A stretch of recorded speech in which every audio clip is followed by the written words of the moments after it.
Bonjour à toutes et à tous, heureux de vous retrouver pour une nouvelle émission de 100% Quintet. C'est un joli Quintet qui nous attend ce dimanche à Vincennes. Il y aura comme un parfum de prix d'Amérique. C'est le prix de Bretagne qui servira de support au pari à la carte. Ils seront 17 au départ, en découdre sur les 2700 mètres de la grande piste. Tous s'élanceront du même échelon.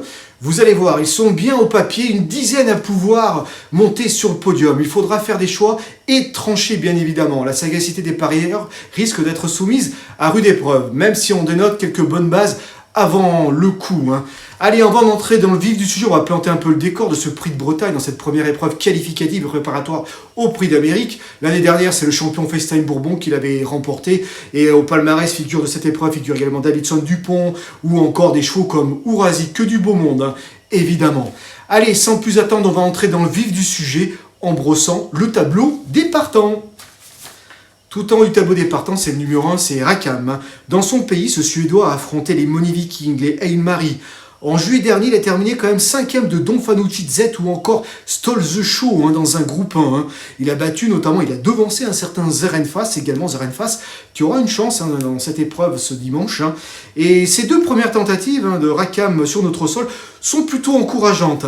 Mais là, l'eau quand même est plus relevée que lors de ses débuts français. Malgré tout, on peut l'inclure, pourquoi pas, en bout de piste.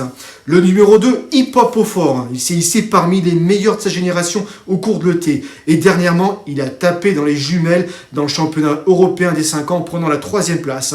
Une fin de course vraiment sensationnelle. C'est une base dans cette compétition.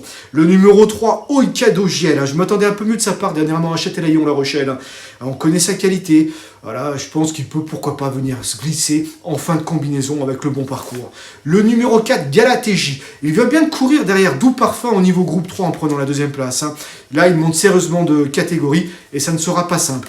Le 5, Hatchetman, c'est un sujet dur à l'effort. Ce n'est autre que le 4e du dernier critérium des 5 ans. Le cheval a connu un petit contretemps dernièrement, il y a un petit problème pulmonaire.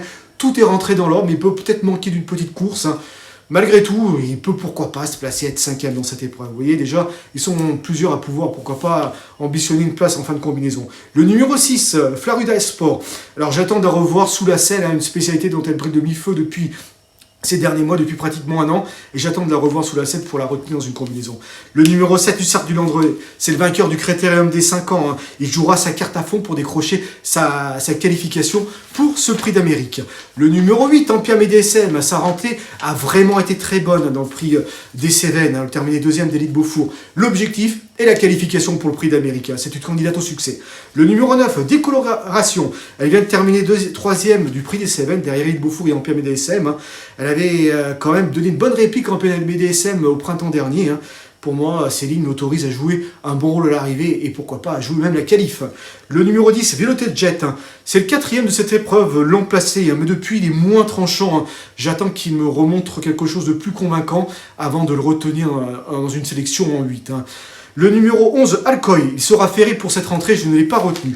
Le 12, Fakir du Loro, il possède des références à ce niveau. Il peut se placer à une cote intéressante, pourquoi pas. Le numéro 13, Gallius, on ne présente plus, c'est le dauphin de Davidson Dupont dans le prix d'Amérique. Il va effectuer son rentrée dans ce prix de Bretagne qui constitue néanmoins un objectif. Et l'objectif, bien sûr, c'est la qualification. J'en fais une priorité et c'est même un candidat au succès. Le numéro 14, Zarenfas. C'est le premier représentant de Jean-Michel Bazir dans cette compétition. Et voilà, Jean-Michel Bazir va s'installer à ses commandes, et pourquoi pas pour une place. Pour être dans les 3, peut-être pas, mais pour être 4-5, j'y crois. Le numéro 15, Italiano Vero, sera sa première confrontation face aux meilleurs chevaux d'âge. Voilà, c'est un peu un test, et c'est un test relativement intéressant, le défi même attrayant, j'ai envie de dire. Pourquoi pas, je pense qu'il est capable de leur donner la réplique. Le numéro 16, Hookerberry, c'est le 2e atout de JMB, c'est Nicolas Bazir qui le drivera. C'est l'un des meilleurs H de sa génération. S'il a portée de tir des premiers dans la ligne droite, il peut pourquoi pas tous les battre. Le numéro 17, Flamme du Goutier, elle est déjà qualifiée, elle, pour le prix d'Amérique. Elle vient de gagner à Vincennes pour son retour à l'athlée. Pour son retour à Vincennes à l'athlée. Et voilà, là, c'est pas l'objectif, mais pourquoi pas, même si elle n'est pas déférée des 4 pieds, si elle est plutôt bien placée dans le parcours, elle peut bien finir pour venir prendre la 5e place. Et pourquoi peut-être même pas, pourquoi pas mieux même. Allez, c'est parti, il est temps maintenant de faire le papier.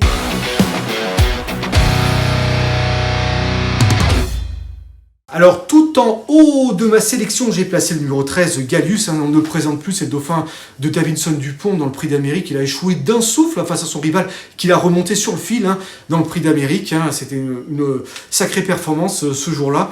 Auparavant, il ne faut pas oublier qu'il avait gagné quelques mois auparavant le Critérium des 5 ans. Et il n'a pas été revu depuis sa 3e place dans le Prix d'été derrière Étonnant et Dorgos de Guèze. Ce jour-là, franchement, il a tapé dans les jumelles des observateurs parce qu'il était à l'entrée, dernier à l'entrée de la ligne droite, quand même bien à distance des premiers. Et il a effectué une superbe ligne droite. Voilà, donc il a déjà bien couru sur sa fraîcheur. Et Séverine Raymond a déclaré dans nos colonnes qu'il est déjà en très belle condition. Et notre confrère David Fréco, qui s'est rendu sur le centre d'entraînement de Séverine Raymond en début de semaine, celle-ci lui a déclaré que je pense que le cheval est presque aussi j'ai presque envie de vous dire, que le cheval a travaillé pratiquement de la même façon que juste avant le dernier Prix d'Amérique.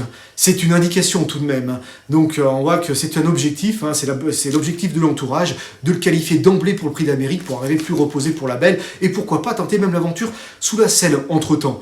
Voilà, moi j'y crois beaucoup, je crois qu'il est capable d'emblée de pouvoir s'imposer, pourquoi pas, et décrocher sa qualification pour le Prix d'Amérique. Mais il n'est pas le seul à pouvoir prétendre à la victoire et à la qualification. C'est le cas de Hip Hop au Fort. Depuis le mois d'avril dernier, il s'est hissé parmi les meilleurs de sa génération à la clé, bien évidemment. Il faisait partie même des favoris au dernier Critérium des 5 ans. Malheureusement, il était dans un jour sans. Mais il a parfaitement remis les pendules à l'heure, en quelque sorte, dans le championnat européen des 5 ans, disputé le 14 octobre dernier. D'ailleurs, on a une course référence à vous proposer. Ce jour-là, il figurait parmi les derniers. Il est venu en 3e, même en 4e épaisseur, dans le dernier tournant, le nez au vent. Et il a superbement prolongé son effort pour venir prendre la 3e place ce jour-là. Franchement, il a réalisé vraiment une super performance, parce que c'était pas forcément simple. Une super ligne droite, il réalisait. Et je crois capable une nouvelle fois de sortir une grosse perf. Alors c'est vrai que son petit défaut, c'est pour en revenir à cette course performance, dans cette même course, j'allais oublier, il y avait Okurberry qui terminait 4e et Hokkaido Gel qui terminait 9e. Okurberry n'avait pu résister à la fin de course de Hip Hop au Fort ce jour-là. Une épreuve remportée par Hérodarme et Onek. Il y avait du beau monde dans cette compétition. Alors pour tout vous dire, c'est vrai que les 2700 mètres de la grande piste, c'est son truc, il a beaucoup de tenue. Le seul petit problème, c'est qu'il démarre pas forcément très très vite. C'est un peu ma réserve. J'ai peur qu'il soit obligé de prononcer un effort un peu en épaisseur, ce qui peut payer un peu à la fin. Mais c'est un choc qui est capable vraiment de tenir longtemps. Il est dur à l'effort et prolonger son effort pendant un bon moment. Je crois capable de jouer un super rôle à l'arrivée, pourquoi pas même gagner, mais ma petite réserve c'est celle-ci, j'ai peur qu'il perde un peu de trop de précieuse longueur, mais au papier il a détient bien sûr une première chance.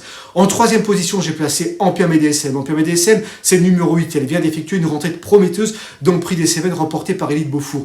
Elle était obligée durant le dernier kilomètre à évoluer à l'extérieur d'Élite Beaufour qui avait les commandes de l'épreuve et lui a donné vraiment une bonne réplique jusqu'au bout. Je pense que cette sortie lui a fait le plus grand bien. J'ai eu l'occasion de discuter avec son propriétaire qui m'a dit que la cheval est en belle forme. Et l'objectif, comme d'autres, bien sûr, c'est la qualification d'emblée pour le Prix d'Amérique, pour arriver, j'ai envie de dire, fraîche pour la belle. Alors PMDSM, bien évidemment, c'est une jument de classe. On se rappelle qu'elle avait fait plier notamment Élite Beaufour au printemps dernier. Il y a pratiquement un an, dans le prix de Donnel-Saint-Quentin, elle s'imposait aux dépens de Galet de Banville, qui n'est pas le premier venu. Et également, en solo, figurait un certain Gallius. J'en fais une priorité et bien sûr une candidate à la victoire. En 4e position, j'ai placé Okurberry. J'aurais pu même le placer un peu plus haut. Il fait partie des meilleurs de sa génération. Il ne faut pas oublier que c'est le meilleur ennemi à Onek depuis son plus jeune âge, pratiquement. Lorsqu'il peut être préservé, il est capable de finir très très vite et d'en battre plus un dans la ligne droite. Comme le dit Jean-Michel Bazir, il faut le courir pour être 5e, pour gagner avec lui.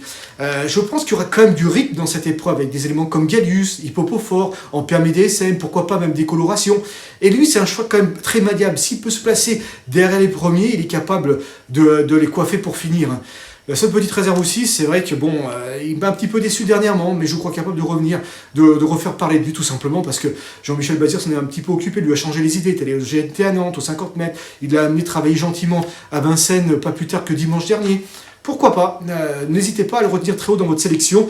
Au même titre, pourquoi pas, de Italo Novero. C'est, j'ai envie de dire, alors, pas l'X de la course, parce que c'est un peu l'X de la course dans le sens qu'il va affronter pour la première fois ses aînés. Le défi est vraiment très attrayant, on va voir ce qu'il est capable de faire face à eux, mais moi je le pense capable de justement de leur tenir, de leur donner la réplique. Hein. Sur plan chronométrique, il n'a pas forcément grand chose à envier à ces chevaux-là, il a déjà marché 1:11,9 sur ce parcours-là, il fait partie des plus rapides du lot. Alors pourquoi pas le tenter pour une 5e place. Hein. Je pense qu'il sera tout sauf ridicule, je vous invite vraiment à ne pas le sous-estimer dans ce lot-là. En 6e position, j'aurais pu le placer plus haut également, c'est Hussard de Landré, c'est le vainqueur du Critérium des 5 ans devant Honeck justement, c'est le roi des 5 ans. Il est parti en Belgique dans le Tour européen, dans la finale où il a terminé 2e, cette sortie a dû lui faire le plus grand bien pour cette épreuve-là. Là, il va être déféré des 4 pieds, et je crois qu'il n'y a pas même pourquoi pas de finir dans les 3 et décrocher sa qualif. J'ai placé en 7e position Décoloration. Décoloration qui avait donné une bonne réplique dans le prix du Tréport en PMA DSM il y a quelques mois de cela. Et dernièrement, elle a très bien fini dans le prix des Cévennes, derrière Élite Beaufour, en PMA DSM. Elle a vraiment bien fini. Pourquoi pas, la jument est vraiment en superbe forme. Et c'est peut-être le moment où jamais, j'ai envie de dire, de pouvoir décrocher sa qualif pour le prix d'Amérique. Il y a des chevaux comme Étonnant, Vividois et Sas qui sont pas là. Et pourquoi pas, hein, ça peut être le moment où jamais. Hein. Le numéro 14, Zarenfa, je l'ai placé 8e. Hein. Il a plu à Jean-Michel Bazir pour sa première sortie sous son entraînement. Hein. Justement, dans le prix des Cévennes, il va monter en condition là-dessus. Il peut se placer, prendre une belle place à l'arrivée. Alors bon, il faudra... c'est pas non plus une impossibilité hein, pour finir dans les 3. Vous voyez, ils sont quand même plusieurs à pouvoir espérer jouer vraiment la qualif, hein, donc à des degrés un peu différents, mais quand même avec une chance. Hein. Voilà mes 8 préférés. Alors on va récapituler mon choix en 5 chevaux dans la rubrique Notre choix.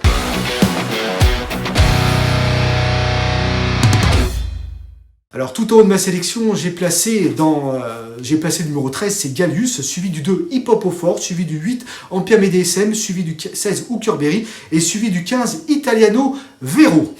Alors, je vais également vous glisser un petit chiffre que j'ai oublié de vous glisser au tout début. Ça concerne Hookerberry. Hookerberry, franchement, il a des super stats à l'arrivée hein, sur les parcours de tenue de la grande piste. Hein. Qui comprennent les 2700 et les 3000 mètres, 2850 mètres, pardon. Il a couru à 22 reprises et il compte 7 victoires, 11 accessites et 2 places, ce qui fait quelque chose comme 95% de réussite parmi les 5 premiers, hein, à l'arrivée. Donc je vous invite vraiment à le retenir très haut dans votre sélection. Ces chiffres sont vraiment très très flatteurs. Petit cheval du jour, je vous conseille Folie de Buissonnet, c'est le 703, toujours à Vincennes. Folie de Buissonnet qui vient de très bien courir dernièrement. Hein. Là, il est bien placé derrière les ailes de l'autostart, hein, avec le numéro 3. En se faisant ramener, il est capable, pourquoi pas, de monter sur le podium, de prétendre un bon classement. Hein. Dernièrement, il venait de très bien se comporter derrière Falco d'Avaroche. Eh bien, écoutez, chers amis, je vous remercie de votre fidélité et je vous dis à très bientôt pour une nouvelle émission de 100% Quintet. À très bientôt, merci.